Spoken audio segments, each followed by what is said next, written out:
mukomeje kumva radiyo ijwi ry'amerika ivugira Washington DC mu kirundi no mu kinyarwanda.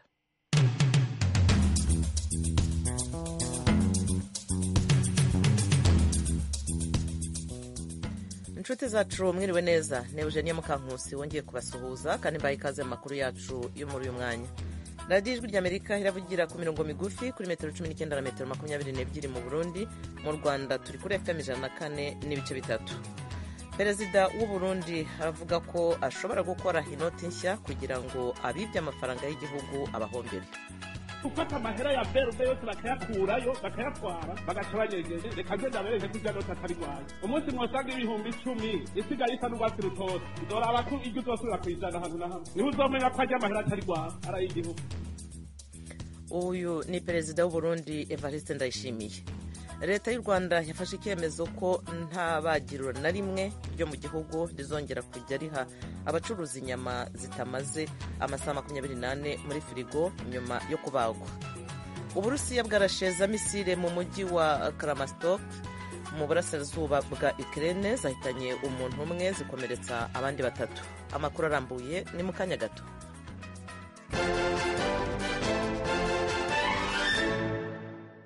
Duhere ku makuru havugwa hirya no hino ku isi. Umubare w'abahitanywe na serwakira Freddy wabaye kuri uyu wa gatanu w'iki cyumweru gishize muri Malawi ugeze ku bantu 190 uvuye kuri 99 wari watangajwe mbere yaho. Fide Niyongabo abaye inkuru. Freddy kimwe mu bihuhusi bikomeye cyane mu mateka mu karere ko mu manuko bw'isi, kandi arico cyamaze igihe kirekire kurusha ibindi byabaye imbere yaho, cyahitanye abantu batari bake, congera conona ibitari bike muri Malawi na Mozambique. Ni nyuma yuko gishitse ubwira kabiri mu kiringo c'ukwezi kumwe muri ivyo bihugu vyompi mu mpera z'indwi irangiye. Itangazo ry'ikigo cy'igihugu kijejwe guhangana n'inkurikizi zibiza muri Malawi cyatangaje ko abantu 584 bakomeretse mu girengero ry'abandi 37 ritazwi. Igisagara ca Blantyre nico cyasinzikaye kurusha ibindi bice vyo mu gihugu. Imvura y'isegenya n'imyuzure vyarasenyuye amabarabara n'ibiraro bituma ibikorwa vyo gutabara bigeramigwa. Gihuhusi Freddy cyarasambuye kandi bitari bike muri Mozambique inyuma yuko kigarutse mu mpera z'indwi irangiye ubwira kabiri muri ico gihugu mu kiringo c'ukwezi kumwe. Ivyo nonekaye n'ivyerekeye abantu bahasize ubuzima ntibiramenyekana neza. Leta ya Sudani ivuga ko izemerera Uburusiya kubaka icyambu cya gisirikare mu mujyi wa Port Sudan mu burasirazuba bw'igihugu ku nyanja itukura. Izabibaye iya mbere muri Afrika. Oriane Tangishaka yateguriye iyi nkuru. Ikivuko cha Sudani caravuzwe ko cyane mu kwezi kwa kabiri, aho umushikiranganje w'Uburusiya jejwe imigenderanire n'amakungu Sergei Lavrov yagendera ico gihugu. Muri urwo rugendo niho umusirikare mukuru yayoboye kudeta muri 2021 yaciye amwemerera ku mugaragaro ko Uburusiya bwoshira ikambi y'abasirikare bagwanira mu mazi muri ico gisagara. Ibihugu vyo mu burengero bw'isi ntivyishimiye uwo mugambi. Ico kivuko cha Sudani gifise uruhara n'akamaro kanini mw'ibahari ritukura ku bihugu vyo mu karere no ku vyo kw'isi muri rusange. Ico kivuko gitanga inzira ku muhora wa Suez ugana muri Misiri. Naho biruko, abayobozi b'amoko muri ico gihugu basanzwe bafise ijambo rikomeye mu karere k'ikivuko c'ibahari ritukura ntibashimishwa n'iyo ngingo. Igihugu ca Sudani gisanzwe gifise imigenderanire ikomeye n'Uburusiya hamwe na Wagner Group, umugwi w'abasirikare bigenga. Amakuru atangazwa avuga ko uwo mugwi ushobora kuba ukorana n'uwo musirikare ayoboye igihugu mwihanahana bagirana y'inzahabu n'ibigwanisho. Abategetsi ba Ukraine batangaje ko Uburusiya bwarasheza misile uyu munsi kwa kabiri mu mujyi wa Kramatorsk mu burasirazuba bw'igihugu. Fide Niyongabo haratubwira ibindi kuri inkuru.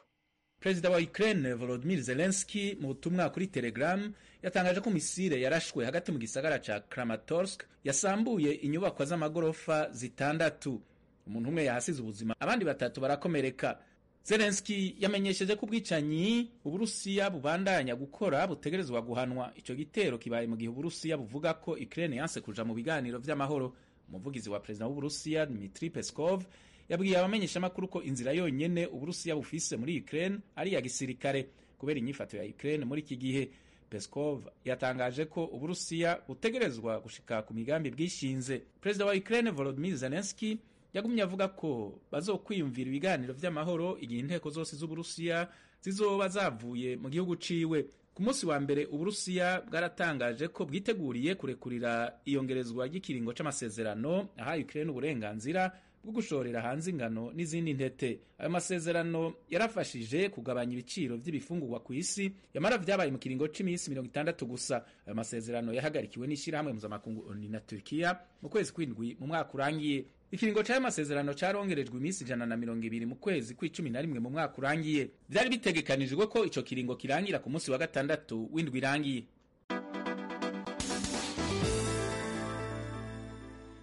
Perezida wa Korea y'Epfo na Minisitiri w'Intebe w'Ubuyapani bazahurira i Tokyo muri iki cyumweru mu nama igamije gutsura umubano hagati y'ibihugu byabo byombi. Urimo igihu kubera ubukoroni bw'Ubuyapani muri Korea y'Epfo mu kinyejana cya 19. Ibindi tubibaze mugenzi wacu Geoffrey Mutagoma. Perezida Yoon Suk Yeol wa Korea y'Epfo azahura na Minisitiri w'Intebe w'Ubuyapani Fumio Kishida ku wa kane w'iki cyumweru. Ku munsi wa mbere w'uruzinduko rw'iminsi ibiri Yoon Suk Yeol azagerera mu Buyapani. Nirwo ruzinduko rwa mbere umukuru w'igihugu cya Korea y'Epfo hazaba agiriye mu Buyapani kuva mu mwaka w'2011. Uru ruzinduko ruje hashize iminsi leta ya Yoon Suk Yeol itangaje gahunda yo kongera amafaranga agenerwa abatsindiye indishyi zihabwa b'ibigo by'Ubuyapani byakoresheje nk'abacakara mu gihe bwategekaga icyo kirwa mu mwaka w'1910 kugeza mu mwaka w'1945. Mu ntambara y'isi ya kabiri abanyakoreya babarerwa mu bihumbi bakoreshejwe uburetwa mu bigo by'Abayapani cyangwa bagashyirwa mu nzu. Bamwe mu basirikare b'Ubuyapani b'icyo gihe babasangagamo bakabakoresha imibonano mpuzabitsina nk'uburyo bwo kwishimisha. Umubano hagati y'ibihugu byombi warushijeho kuzamba mu mwaka w'2018 ubwo urukiko rw'ikirenga rwa Korea y'Epfo rwategekaga ko ibigo biri byo mu Buyapani bitanga indishyi ku miryango yo muri Korea y'Epfo yakoreshejwe ubwo buretwa. Ibyo bigo ni Nippon Steel gikora ibyuma na Mitsubishi Heavy Industries gikora imodoka. Ubuyapani bwo buvuga ko ikibazo cy'indishyi cyakemuwe n'amasezerano yo mu mwaka w'1965 aho bwahaye Korea y'Epfo imfashanyo nzahurabukungu ibarirwa muri miliyari z'amadolari.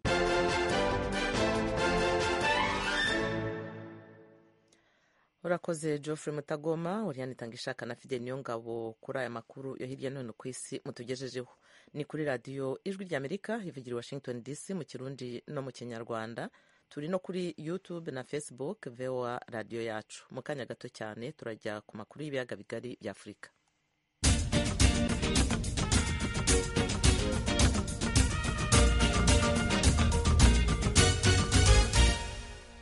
Duhere mu Burundi. Perezida Evariste Ndayishimiye avuga ko hashobora gukora inote nshya, arega abantu barenga 100 kuba barakuye amafaranga y'umurengera muri banki nkuru y'igihugu bakayabika mu mazu yabo. Eroje Birikaneza yateguriye inkuru. Mu makoraniro y'umugambwe amahuriro ari kumwe n'inzego zitandukanye mu manama n'amashirahamwe y'urwaruka canke naho ari mu masengesho ategurwa n'umugambwe CNDD-FDD uri ku butegetsi, umukuru w'igihugu cy'u Burundi amaze igihe yerekana cane agashavu afitiye abantu bavuga ko basa n'abihagiye amatungo y'igihugu kandi bari kurushi. Nahata amazina arashira habona Perezida Evariste Ndayishimiye arazi igitigiri cabo, avuga ko baharurwa mu ijana. Uwo murwa avuga ko usa n'uwogeje ibanki nkuru ya Republika BRB, agabisha ko umunsi umwe bazosanga inoti z'Uburundi zahinduwe maze ayo bafise akabacikana ibikaratasi.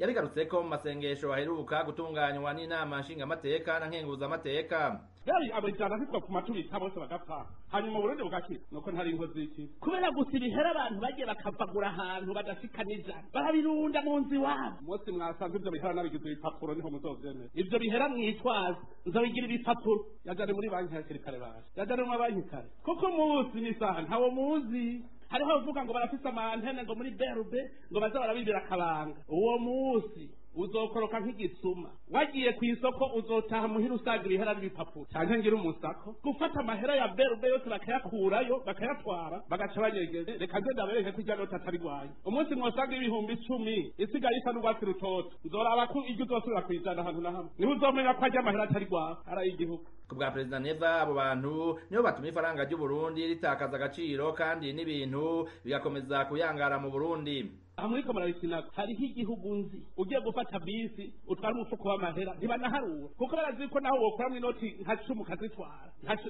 nta huzizana nabyo mushakira Burundi les prophètes du malheur. Umukuru w'ishyirahamwe Parseme akaba n'umuhinga mu by'ubutunzi Faustin Ndikumana avuga ko umuti ukomeye ari ukomeza amategeko ahasha abaronka amatungo adasiguwe. Ibaraba ijya wazi blanchima bayisubiremwo baramaze ingena meze hari ya sena zera zera finance umuntu ashaka kugwanya blanchima neza cyo kwiza mahera abantu kugwanya ashima abantu kugwanya mahera nyene abantu baza gutunga badasiguwe ntindawe uko bija muri banki oya kuja muri banki nawe uba wayaveresheje haba uyavereje mbere bakazora n'ubutira kwandika imbe ukora iki ati we ko ufite ni byiza mugabo wo gukora iyi activity ufite miliyari zitatu ishira kuri konti mugabo none y'ukubiro ko 3 miliyari byose agikito gukora n'iki.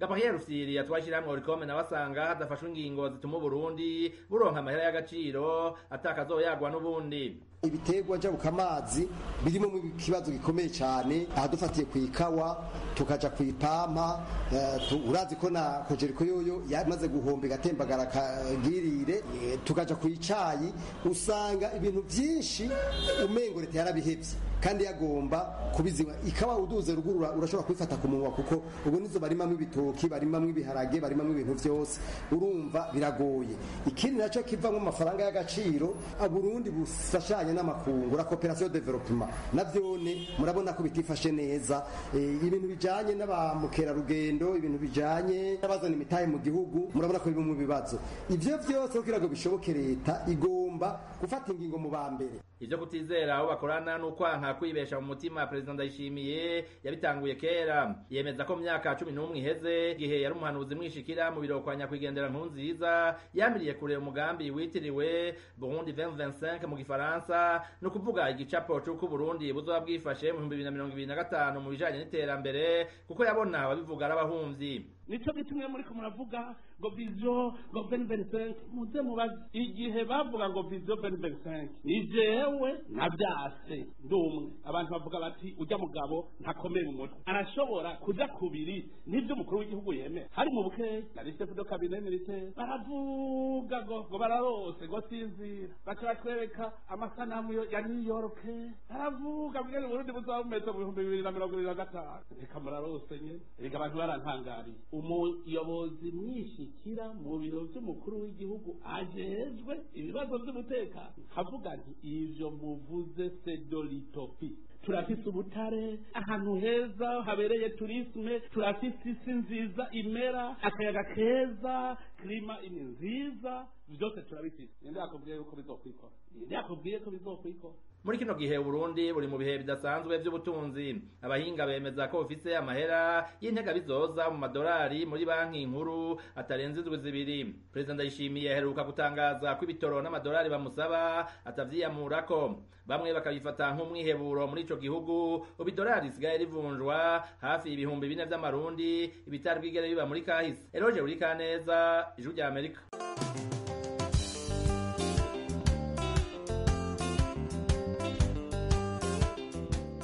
Arakoze mugenzi wacu Eroje wirika neza. Amakuru yacu tuyakomereze mu Rwanda.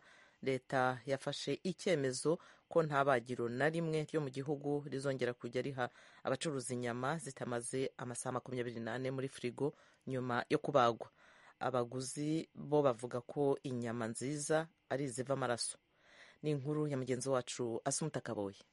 Mu itangazo ryasohowe n'iki kigo kuri wa kabiri ndetse rigakurikirwa n'ibisobanuro byatanzwe n'abayobozi barika iki kigo gitangaza ko iki cyemezo kigamije kubahiriza amahame mpuzamahanga agenga ubuguzi bw'inyama asaba ko ubucuruzi bw'inyama bukwiye gukoranwa isuku nyinshi mu rwego rwo kwirinda indwara zaterwa no kutubahiriza ubuziranenge. Inyama zivugwa hanini ni iz'ihene, inka ndetse n'intama.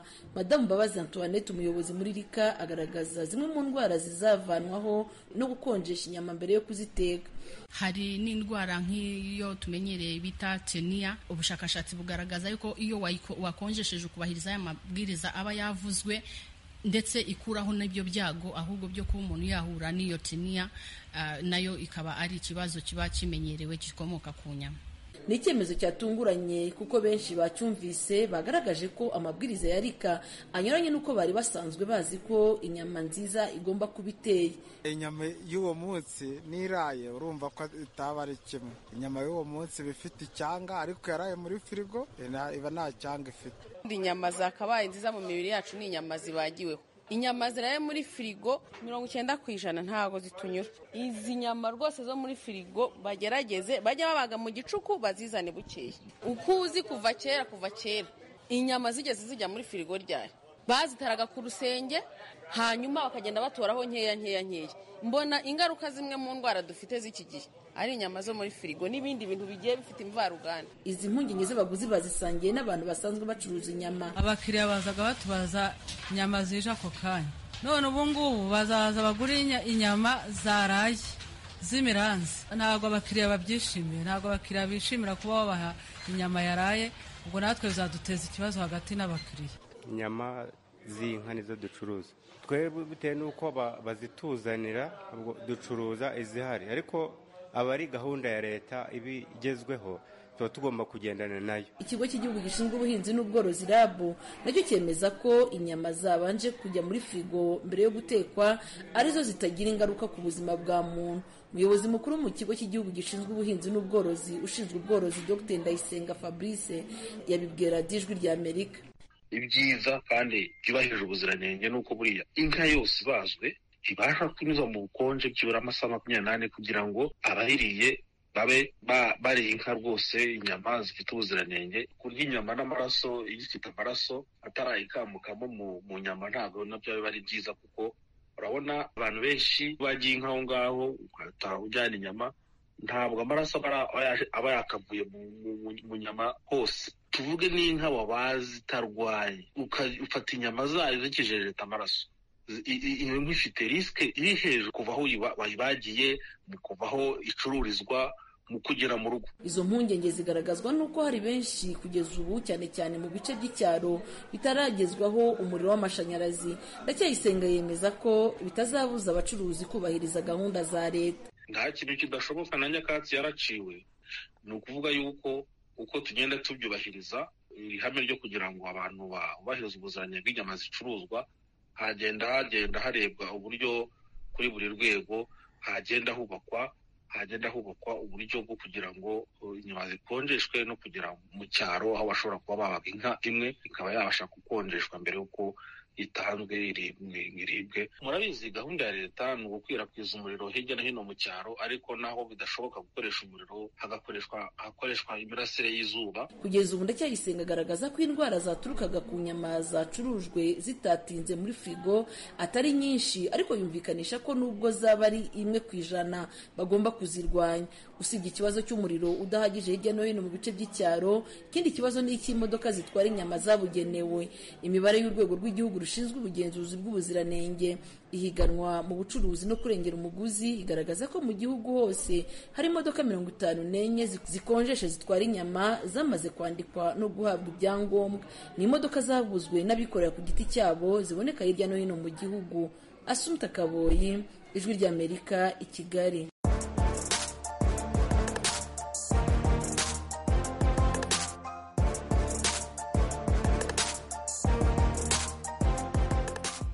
mwabyumvise ni amakuru y'imikino. Irushanwa ry'umukino w'intoki wa basketball ku mugabane wa Afurika rirakomeje i Dakar muri Senegal, ahakinirwa imikino yo mu itsinda rya Sahara. Kuri uyu wa kabiri harakinwa umukino wa gatatu. Muri aka kanya harimo gukinwa umukino hagati ya Kwara Falcons yo muri Nigeria na Stade Malien yo muri Mali. Uyu mukino urakurikirwa n'undi uza guhuza REG yo mu Rwanda na ABC yo muri Cote d'Ivoire. Kuri telefoni turi kumwe na mugenzi wacu Edi Rwema, harimo gukurikirana iyo mikino. Edi, umukino ugeze he?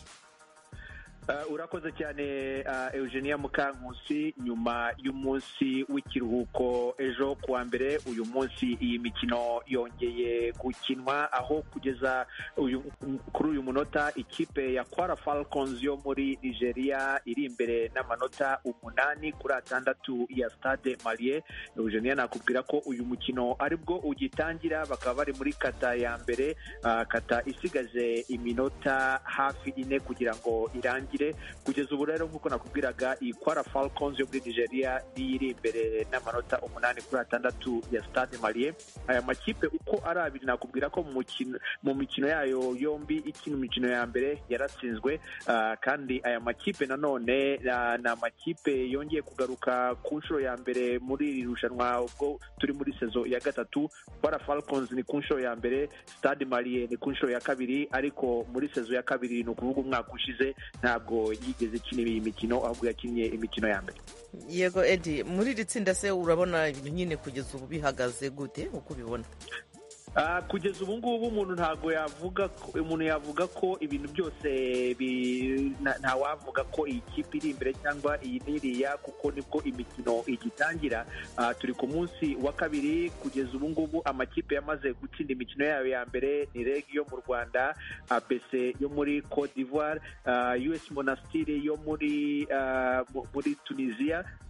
Ubwo ngubwo rero uyu munsi nibwo tuza kumenya neza uko biza kuba bihagaze nyuma y'uyu mukino wa Para Falcons n'ikipe ya Stade Malien. Kugeza ubu ngubu aya makipe ndabona ubu ngubu anganya amanota 8-8, ariko nk'uko wari wanabikomojeho mu kanya, uyu mukino urangiye ku saa 3:30 z'i Kigali mu Rwanda ne Bujumbura mu Burundi, harakinwa umukino uza guhuza ikipe ya REG yo mu Rwanda na APC yo muri Cote d'Ivoire. Ikipe iza gutsinda muri uwo mukino, kuko yombi yamaze gutsinda umukino wa mbere, umuntu yavuga ko iza kuba ifite amahirwe menshi cyane yo kuza mu makipe ane azakomeza i Kigali mu Rwanda kuzakina imikino yayo. Urakoze cyane Eddie Rwema, ubwo ukomeza udukurikiranire iyo mikino. Hanyuma rero ku yandi makuru arebana na siporo, kongere ya 73 ya FIFA izateranira i Kigali mu Rwanda ejo bundi kwa kane. Umunyamakuru w'Ijwi ry'Amerika mu bya siporo Jean Claude Munyandinda araduha ibindi kuri iyi nkuru. Kuri uyu wa kane nibwo bizamenyekana niba Gianni Infantino, umuyobozi w'impuzamashyirahamwe y'umupira w'amaguru ku isi FIFA, yongera kugirirwa icyizere cyo kuzakomeza kuyobora urwo rwego muri manda nshya. Icyo gikorwa cyo gutora umuyobozi wa FIFA kizabera muri kongere yayo ya 73 igiye kubera i Kigali mu Rwanda. Abantu barenga 1,700 bakomoka mu bihugu 209 by'ibinyamuryango nibo bagiye kwitabira. Hatumiwe kandi abafatanyabikorwa n'abaterankunga b'impuzamashyirahamwe. Ese kwakira inama yo kuri uru rwego bivuze iki ku Rwanda? Minisitiri wa Siporo mu Rwanda Mimoza Munyangaju: icyo navuga bisobanuye ibintu byinshi. Bisobanuye kuba u Rwanda rwaragiriwe icyizere cyo kwakira inama ingana gutyo, inama nini. Ikindi navuga ni uko nk'igihugu kumva ko isi yose izahuriza mu Rwanda, bazahurira mu Rwanda, bakaba bumva ko bazaba bafite umutekano usesuye. Bamwe mu bantu b'ingenzi bazitabiriye kongere bamaze kugera mu Rwanda. Abo barimo Gianni Infantino, perezida wa FIFA muri iki gihe, Alexander Seferin uyobora impuzamashyirahamwe y'umupira w'amaguru ku mugabane w'Uburayi, Samuel Eto'o wabaye umukinnyi w'ikirangirire ubu ngubu akaba ayobora ishyirahamwe ry'umupira w'amaguru muri Kameruni, Arsene Wenger watoje ikipe ya Arsenal yo mu Bwongereza, akaba asigaye ari umuyobozi w'urwego rushinzwe iterambere ry'umupira w'amaguru muri FIFA n'abandi. Usibye inama ya kongere nyirizina, hateganyijwe n'ibindi bikorwa bishamikiyeho. Muri ibyo bikorwa harimo umuhango wo gutanga igihembo ku bantu babaye indashyikirwa mu guteza imbere umupira w'amaguru muri Afurika. Icyo gihembo cyitwa Outstanding Achievement Award kirahabwa perezida w'u Rwanda Paul Kagame n'umwami Mohamed wa gatandatu wa Maroc, bakagishyikirizwa na perezida w'impuzamashyirahamwe y'umupira w'amaguru muri Afurika CAF ku mugoroba wo kuri uyu wa kabiri. Ikindi kitezwe na benshi ni umukino w'ubusabane hagati y'abahagarariye amashyirahamwe y'umupira w'amaguru ku migabane yose ndetse n'abanyarwanda bakanyujijeho muri ruhago. Uyu mukino uteganyijwe kuri uyu wa gatatu kuri stade yari isanzwe izwi nka stade ya Kigali, ariko yamaze guhindurirwa izina. Ubu isigaye yitwa Pele Stadium mu rwego rwo guha icyubahiro Edson Arantes do Nascimento uzwi nka Pele uherutse kwitaba Imana. Ni ku nshuro ya kane kongere ya FIFA ibereye ku mugabane wa Afurika, kuko u Rwanda ruyakiriye nyuma ya Maroc, Afurika y'Epfo n'ibirwa bya Maurice. By'umwihariko nibwo bwa mbere ikongere izaba iteraniye muri Afurika ikanaberamo amatora ya perezida wa FIFA. Yari Claude Munyandinda i Kigali. Claude urakoze. Noneho mbagezeho ikiganiro bungabunga ubuzima. Indwara zititaweho uko bikwiye ni indwara zitera umutwaro uremereye mu by'ubuvuzi ku baturage. Inyinshi muri izi ndwara zandura zigaragara hanini mu turere dushyuha, by'umwihariko ahataboneka amazi meza yo kunywa, ahagaragara isuku nke, imiturire itaboneye ndetse n'ahaboneka uburyo buke bwo kubona serivisi z'ubuvuzi, nk'uko bitangazwa n'ikigo National Human Genome Research Institute cyo muri Amerika. Buri mwaka abantu bagera kuri 1,700,000 bagirwaho ingaruka n'izi ndwara. Zitera umubabaro mwinshi, ihezwa, ubumuga ndetse rimwe na rimwe impfu. Urugero, inzoka yo mu nda ikomoka muri Guinea ni indwara yandurira mu mazi mabi mu gihe indwara yo gusinzira yo ikwirakwizwa n'isazi yatsetse. Ishami rya ONU ryita ku buzima OMS yizihije umunsi mpuzamahanga wahariwe indwara zititaweho uko bikwiye zo mu turere dushyuha ku itariki ya 30 y'ukwezi kwa mbere. Ikigo Carter Center gifite icyicaro Atlanta muri Amerika gikomeje gutera intambwe mu rugamba rwo guhashya ubwandu bw'inzoka ikomoka muri Guinea. Ubwandu bw'indwara y'inzoka bukomoka muri Guinea. Mu mwaka wa 2021 habonetse ubwandu bwayo 15 gusa, kandi mu 2022 habonetse 13. Ntibyumvikana nk'igabanuka rinini, ariko iyo uhanganye n'umubare muto cyane mu bice byitaruye cyane bya kure. Adam Weiss ni umuyobozi wa porogaramu y'umuryango Carter Center ishinzwe kurandura indwara y'inzoka ya Guinea worm. We had 6 human cases in Chad. Kuva mu myaka myinshi ishize twavuye ku bihumbi byinshi by'ubwandu mu nyamaswa kugera muri uyu mwaka ubwo habarurwa inyamaswa zanduye zigera kuri 600 gusa mu isi. Muganga Zerihun Tadesse Gebreselassie ni umuyobozi mukuru uhagarariye Carter Center mu gihugu cya Ethiopia. We are doing surveillance. Turimo gukora igenzura urugo ku rundi muri buri giturage kigeze kugaragaramo ubwandu bw'iyi ndwara.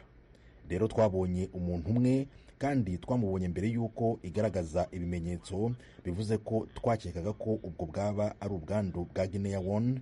Twamugumishije mu kigo gitangwamo serivisi zijyanye no kurwanya iyi ndwara. Umuryango Carter Center kandi utanga uduhimbazamusyi tw'amafaranga ku bantu batanze amakuru ku bishobora kuba ari ubwandu bwa Guinea worm, hamwe na porogaramu yo kwigisha abantu akamaro ko kunywa amazi meza, hamwe n'umuhate wo gukomeza kugenzura iyi ndwara. Tugomba gukuraho ubwandu bwose mu myaka 3 yikurikiranye. Uyu muhate nugeza ku ntsinzi, Guinea worm izaba ibaye indwara ya kabiri iranduwe burundu ku isi, ariko ibe iya mbere iranduwe binyuze mu kuyirinda, kubera ko nta muti uvura ubwandu bwayo, nta n'urukingo rubuza kuyandura.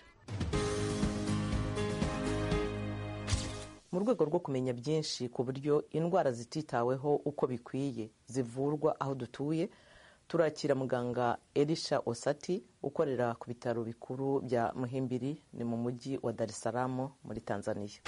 Neglected diseases face there a lot. There are a lot of neglected diseases worldwide. In Tanzania here we consider five of them. Indwara zititaweho uko bikwiye icyambere ni nyinshi. Hariho indwara zititaweho uko bikwiye nyinshi ku isi, ndetse aha muri Tanzania dufite izigera kuri 5 muri izo, kandi buri imwe ifite uburyo ivurwamo. Ariko akenshi hakoreshwa imiti ya antibiotike cyangwa antiparasite. Iyo twavuga nk'urugero, aha haboneka indwara y'inzoka yo mu nda ya bilharziose, hari kandi n'izindi nka trachoma. Dufite imidido, ndetse hari n'ubwoko butandukanye bw'inzoka zo mu mara.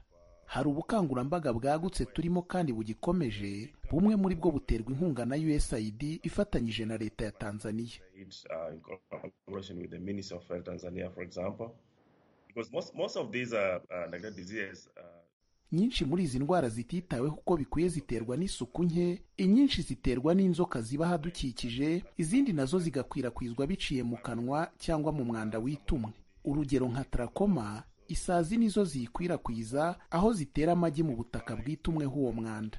Rero ni ingenzi cyane gusukura ahadukikije, kandi ni ingenzi ko tugira abadufasha mu kwigisha abaturage ku bijyanye n'ubuzima, tubatoza kujya bakaraba intoki. But again, things like worms, they also intestinal worms, for example, they also lay the eggs when there is a contact with the. Urumva trachoma, urugero umubyeyi ashobora kuyanduza umwana arera. Ni nayo mpamvu yiswe indwara yo mu bwana. Ntishobora kwinjira muri nyababyeyi, ariko nyuma y'uko umwana avutse umubyeyi ashobora kuyimwanduza, cyangwa n'umwana akaba yayanduza umubyeyi kuko yandurira mu gukoranaho. Ukoze ku maso yawe ukongera ugakora ku y'undi muntu, ushobora kwandura trachoma. Rero ntibyashoboka ko umwana utaravuka yayandura, ariko umubyeyi. radiyo ijwi ry'amerika washington dc mu kirundi no mu kinyarwanda. naha ibiganiro byacu tubisoreje dushimira kandi abadukurikiye mwese aho muherereye hose. ku buhanga bw'ibyuma hari Keira Williams afatanije na Nadia Taha. ibiganiro byari bihagarariwe na Frederic Nkundikije, naho kuri mikoro mwari kumwe nanjye Eugenia Mukankusi. mugire ibihe byiza, turongera mu kanya.